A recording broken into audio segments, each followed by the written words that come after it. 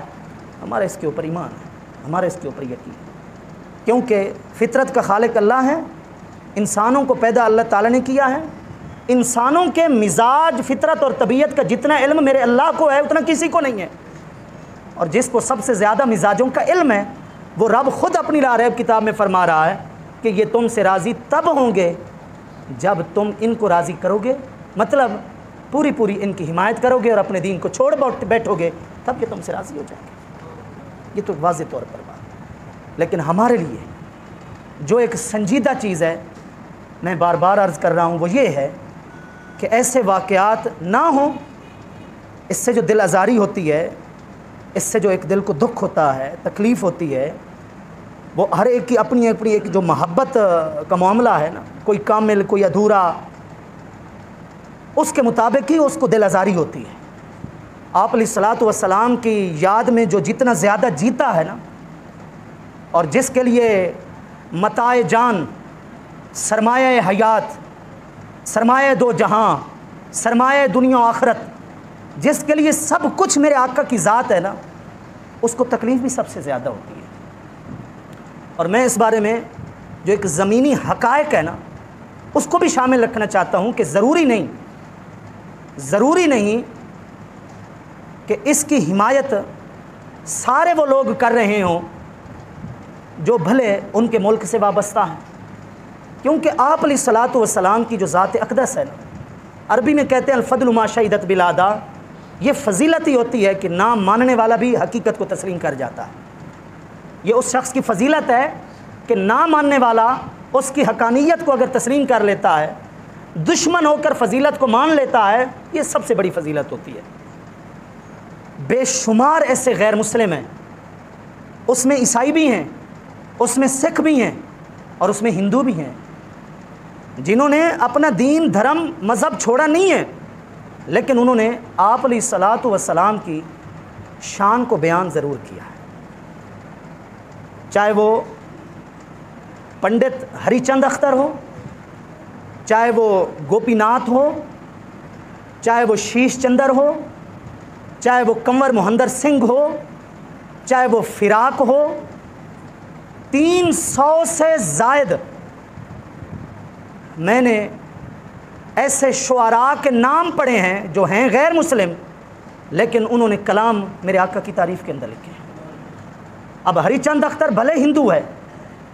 لیکن وہ کہہ رہا ہے کہ کس نے ذروں کو اٹھایا صحرا کر دیا، کس نے قطروں کو ملایا دریا کر دیا، کس کی حکمت نے یتیموں کو کیا در یتیم اور بندوں کو زمانے بھر کا مولا کر دیا۔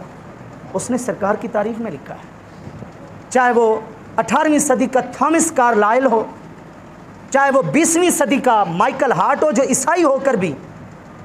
100 عظیم لوگوں کے اوپر ایک ایسی کتاب لکھتا ہے۔ میرے پاس وہ انگریزی میں بھی کتاب موجود ہے، اردو میں اس کا ترجمہ ٹرانسلیشن بھی میرے پاس موجود ہے۔ انگریزی کے اندر اپنی بیوی کے ساتھ مل کر سرچ کرتا ہے اور 100 آدمی جمع کرتا ہے، جس نے معاشرے کے اندر اور دنیا کے اندر نہ صرف نام کمایا بلکہ اثرات ڈالے ہیں، اور عیسائی ہو کر، غیر مسلم ہو کر، اس نے ان 100 عظیم آدمیوں کے اندر سب سے پہلے اور اس سر فہرست جس کے حالات لکھے ہیں وہ ہمارے نبی کریم صلی اللہ علیہ وسلم کے لکھے، اور اس نے سب سے پہلے حالات بیان کر کے اس کے اندر یہ تک لکھا ہے کہ لوگوں کے افکار تھے لیکن وقت کے ساتھ ساتھ وہ بسیدہ ہو گئے، لوگوں کی تبلیغ تھی معاشرے کے اندر لیکن وقت کے ساتھ ساتھ اس کے اثرات ختم ہو گئے، صدیاں بیت جانے کے بعد بھی جس کی تبلیغ کے اثرات باقی ہیں وہ ہستی ہے جس کا کلمہ مسلمان پڑھتے ہیں۔ یہ ہمارے رب کا ہمارے محبوب پر خصوصی کرم ہے کہ بھلے انہوں نے کلمہ نہیں پڑھا لیکن ان کی زبانوں سے سرکار کی تعریفیں کہلوائی بھی گئیں، ان کے قلم سے لکھوائی بھی گئیں، بڑی بڑی کتابیں آپ علیہ الصلوۃ والسلام کی سیرت اقدس پر لکھی گئی۔ تو یہ ساری چیزیں ہیں۔ ہاں، اس کے ساتھ ساتھ جو شرعی اصول ضابطہ ہے، دین اسلام کا جو ایک ابدی قانون ہے، وہ یہ ہے کہ یہ تعریف ان کو بروز حشر فائدہ نہیں دے سکتی، فائدہ تب دیتی جب انہوں نے کلمہ ہمارے نبی کا پڑھا ہوا ہوتا ہے۔ یہ الگ بات ہے، لیکن میں کہہ رہا ہوں کہ جنہوں نے بھی تعصب سے ماورا ہو کر، تعصب کی اینک اتار کر سرکار علیہ السلام کی سیرت کو پڑھا ہے، بھلے اس نے کلمہ نہیں بھی پڑھا، لیکن اس کے پاس اس کے سوا اور کوئی چارہ نہیں تھا کہ اس نے مانا ضرور ہے کہ اگر کائنات کی سب سے بڑی برحق ہستی ہے تو وہ محمد مصطفیٰ صلی اللہ تعالیٰ علیہ وآلہ وسلم کی ہستی ہے۔ تو اس لیے ہر کافر، ہر غیر مسلم، کافر تو ہے، غیر مسلم تو ہے، مسلمان نہیں ہے، لیکن ضروری نہیں ہے کہ وہ ہمارے نبی کے لیے بغض رکھتا ہو۔ اور پھر ہماری طرف سے بھی ایک اصول ہے جو ہمیں قرآن نے دیا کہ ہیں وہ کافر، اگر انہوں نے تمہیں تکلیف نہیں دی اور تم ان کے ساتھ اگر کوئی حکمت کے تحت، مصلحت کے تحت بھلائی کرنا چاہتے ہو، حسن سلوک کرنا چاہتے ہو، تو تم کر سکتے ہو۔ رب فرماتا ہے میں تمہیں روکتا نہیں۔ قرآن مجید کی 60 نمبر سورت، سورہ ممتحنہ 28ویں پارے کے اندر، جس کے ختم ہونے پر 28ویں پارے کا نصف ختم ہو رہا ہے، اس کے اندر یہ اصول ہے، لا ینہاکم اللہ عن الذین لم یقاتلوکم فی الدین ولم یخرجوکم من دیارکم ان تبروہم وتقسطوا الیہم۔ تم ان کے ساتھ بھلائی کرو، انصاف کرو، عدل کرو، جنہوں نے تمہیں تکلیف نہیں دی، تمہیں مکہ سے نہیں نکالا، تم سے لڑے نہیں ہیں، ٹھیک ہے وہ کافر ہیں، لیکن انہوں نے تمہارے لیے کوئی بغض اور حسد نہیں رکھا، کوئی عداوت نہیں پالی، تمہارے دین کو نقصان نہیں پہنچایا، تم بھی ان کے ساتھ بھلائی کر سکتے۔ ہماری فقہ حنفی کی مایہ ناز اور معتبر کتابوں میں یہ مسئلے لکھے ہوئے ہیں جو میں آپ کو بتا رہا ہوں کہ اگر کوئی پڑوسی یہودی ہے، حالانکہ لتجدن اشد الناس عداوۃ للذین آمنوا الیہود، خود قرآن فرما رہا ہے کہ سب سے زیادہ دشمن مسلمان کا یہودی ہے، سب سے بڑا دشمن خود قرآن فرما رہا ہے، لیکن یہ مسئلہ دین کا لکھا ہوا ہے کہ اگر تمہارا پڑوسی یہودی ہے، بیمار ہو گیا ہے، تم ہمسائیگی کا حق ادا کرتے ہوئے، پڑوسی کا حق ادا کرتے ہوئے اس نیت سے جاتے ہو کہ میں اس کی عادت کرتا ہوں تاکہ اس کے اوپر میرے دین اسلام کا اچھا تاثر پڑے کہ دیکھو میں یہودی ہوں، میرا مذہب اور ہے، مجھے دشمن سمجھا جاتا ہے، لیکن یہ مسلمان ہیں جن کو دین سکھاتا ہے کہ پڑوسی کا حق ادا کرتے ہیں۔ اگر اس نیت سے کوئی شخص اپنے دین کا اچھا تاثر دینے کے لیے جاتا بھی ہے، اس کا یہ جانا اور اس کا واپس آنا، اس کو قدم قدم پر نیکیاں ملتی ہیں، اجر ملتا ہے، ثواب ملتا ہے۔ پھر مجھے یہ بتائیں، اگر یہودی پڑوسی ہو اس کی عادت کا اتنا ثواب ہے، تو مسلمان پڑوسی ہو تو اس کی عادت کا کتنا ثواب ہے؟ پھر رشتہ دار بھی ہو، پڑوسی بھی ہو، اس کی عادت کا کتنا ثواب ہے؟ عرض کرنے کا مقصد یہ ہے، جتنی وسعت ظرفی، جتنی لچک، جتنا دوسروں کا احترام ہمارے دین اسلام کے اندر ہے، اتنی وسعت ظرفی 4000 سے زائد مذہب موجود ہیں، جائیں مطالعہ کریں، کسی مذہب کے اندر اتنی وسعت ظرفی نہیں جتنی ہماری وسعت۔ ہم آمنت باللہ و ملائکتی و کتابہ و رسولہ نہیں پڑھتے، ہم آمنت باللہ و ملائکتی و کتبہ و رسولہ ہی پڑھتے ہیں۔ ہم یہ نہیں کہتے کہ اللہ ہم تیرے اس رسول پر ایمان لے آئے جس کا ہم نے کلمہ پڑھا، نبی آخر الزمان کا۔ ہم یہ نہیں کہتے کہ اللہ تیری آخری کتاب قرآن مجید پر ہم سب ایمان لے کر آئے۔ ہم کہتے ہیں وَكُتُبِهِ وَرُسُلِهِ، اے اللہ تیری جتنی بھی کتابیں نازل ہوئیں ہم ان سب پر ایمان لے کر آئے، تو نے جتنے بھی پیغمبران بھیجے ہم سب پر ایمان لے کر آئے۔ بھلے تورات یہودیوں کے پاس ہے، بھلے انجیل عیسائیوں کے پاس ہے، تحریف شدہ ہے، رد و بدل ہو چکے ہیں اس میں، لیکن اس کے وہ کلمات جو آج بھی کلام الہی کا حصہ ہیں، ہم یہ نہیں کہہ سکتے کہ وہ ان کی کتاب ہے، نہیں، اس میں جو کلام الہی ہے ہم اس پر ایمان لے کر آتے ہیں۔ اور آپ یہ بتائیں، ہمارے دین سے بڑھ کر تقدس اور کسی اور کی عزت و ناموس کا محافظ اور کون ہو سکتا ہے؟ ہمارے دین میں اس کی کوئی گنجائش نہیں ہے کہ اگر کوئی عیسائی نعوذ باللہ من ذالک ہمارے نبی کے بارے میں نازیبا بولتا ہے، ہم رد عمل میں، ہم ریئیکشن میں، ہم جواب میں حضرت عیسیٰ علیہ السلام کو نہیں غلط بول سکتے۔ اگر کوئی یہودی آپ علیہ الصلوۃ والسلام کے متعلق غلط لکھتا ہے یا بولتا ہے، ہمیں اجازت نہیں ہے کہ ہم رد عمل میں اور اس کو جواب دینے کی خاطر حضرت موسیٰ علیہ السلام یا حضرت عزیر علیہ السلام کو بولیں؟ اس سے کیا پتہ چلا کہ جتنا مقدس ہستیوں کا احترام دین سکھاتا ہے نا، دین اسلام، اتنا کسی اور نے نہیں سکھایا۔ تو جیسے ہمارے دین کا رویہ دوسروں کے بارے میں ہے، ہمارا دین تقاضا کرتا ہے کہ اس کے بارے میں دوسروں کا رویہ بھی وہی ہونا چاہیے۔ اس لیے ہم اپنے بال بچوں کے حوالے سے، ہم اپنے اعزہ اقربا کے حوالے سے، ہم اپنی خاندانی روایات کے حوالے سے ہر طرح کی باتیں برداشت کر سکتے ہیں، لیکن آپ علیہ الصلوۃ والسلام کی عزت و ناموس کے حوالے سے کوئی کروڑواں حصہ بھی ہے نا، ہم اس کو بھی برداشت نہیں کر سکتے۔ اور کرنے کا کام کیا ہے؟ کرنے کا یہ کام ہے آنے والی نسلوں کو سرکار کا ادب سکھائیں۔ اگر گھروں میں بٹھا کر اپنے شریک، اپنے دشمن، اپنے مخالفین کے بارے میں ہم اپنی اولاد کو لیکچر جھاڑ سکتے ہیں نا کہ میرے مرنے کے بعد بھی تم نے اس سے صلح نہیں کرنی کیونکہ میرا اس سے تعلق نہیں ہے، میری کوئی خوشی غمی اس کے ساتھ نہیں ہے، تو اس سے کہیں زیادہ تقاضا یہ ہے کہ ہم اپنی اولاد کو بٹھائیں، ہم اپنے اہل خانہ کو بٹھائیں، اور سب سے پہلے ہم اپنی اولاد کو اپنے نبی کا ادب سکھائیں، اپنے نبی کا احترام سکھائیں کہ میرے مرنے کے بعد کس چیز کے اندر تجھے سب سے زیادہ سنجیدہ ہونا ہے۔ ایبٹ آباد کا ایک شاعر گزرا ہے، رستم نامی اس کا تخلص ہے، وہ کہتا ہے کہ چند فیصد سے زیادہ تو نہیں، میں گناہ گار حد سے زیادہ تو نہیں، ہے محبت اپنے بال بچوں سے مجھے پر محمد سے زیادہ تو نہیں۔ ہمیں ضرور محبت ہے اپنے بال بچوں سے، ہماری اولادیں ہمارے جگر کا ٹکڑا ہیں، ہم شام کو جا کر اپنے بچوں کو نہ دیکھیں ہمارے جگر کو قرار نہیں آتا، ہمارا کلیجہ ٹھنڈا نہیں ہوتا، ہمارے دن بھر کی تھکاوٹ دور ہو جاتی ہے جب ہم اپنے بچوں کو جا کر چومتے ہیں۔ ضرور پیارے ہیں، ضرور پیارے ہیں، اور یہ پیار، یہ محبت بھی اللہ نے ہمارے دلوں میں رکھی ہے اولاد کے لیے، ضرور پیارے ہیں، لیکن ہمارے نبی سے زیادہ پیارے ہیں، ہمیں اپنے محبوب سے زیادہ پیارے ہیں۔ یہ جذبہ ہمارے دلوں میں بھی ہو، ہماری اولاد کے دلوں میں بھی ہو۔ اس طرح کے واقعات ہوتے رہے ہیں، ہوتے رہیں گے،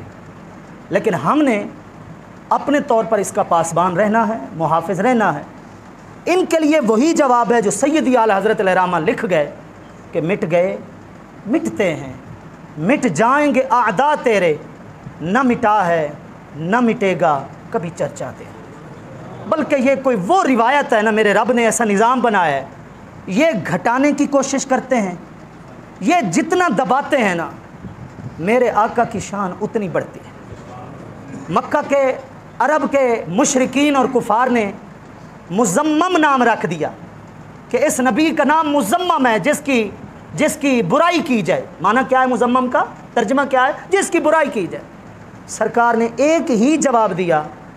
کہ پتہ نہیں یہ کس کو مزمم کہتے ہیں، میرا نام تو محمد ہے، کسی اور کو کہتے ہوں گے، میں محمد ہوں، قیامت تک میں محمد ہی رہوں۔ سرکار محمد ہیں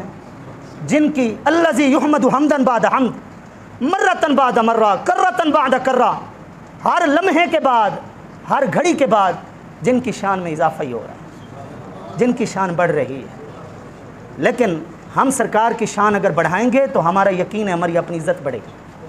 ہم اللہ کی بارگاہ میں سرخرو تب ہوں گے جب ہم سرکار کی عزت کو بڑھانے والوں میں شمار ہوں گے۔ اس لیے جو بھی طور طریقہ ہے اس جذبے کے اظہار کا، احتجاج کی صورت میں، اپنے بچوں کو سکھانے کی صورت میں، چار دوستوں میں بیٹھے ہیں آپ سرکار کی عزت کی بات ضرور کریں، سیاسی پارٹیوں سے ماورا ہو کر کریں، اس میں سیاست نہیں ہے، اس میں ایمان ہے۔ حمایت کریں اس مسئلے میں تو دین کی وجہ سے کریں، مخالفت کریں اس مسئلے میں تو اپنے دین کی وجہ سے کریں، ہر مفاد سے ماورا ہو کر آپ علیہ الصلوۃ والسلام کے ساتھ مخلصانہ ہمارا تعلق ہونا چاہیے۔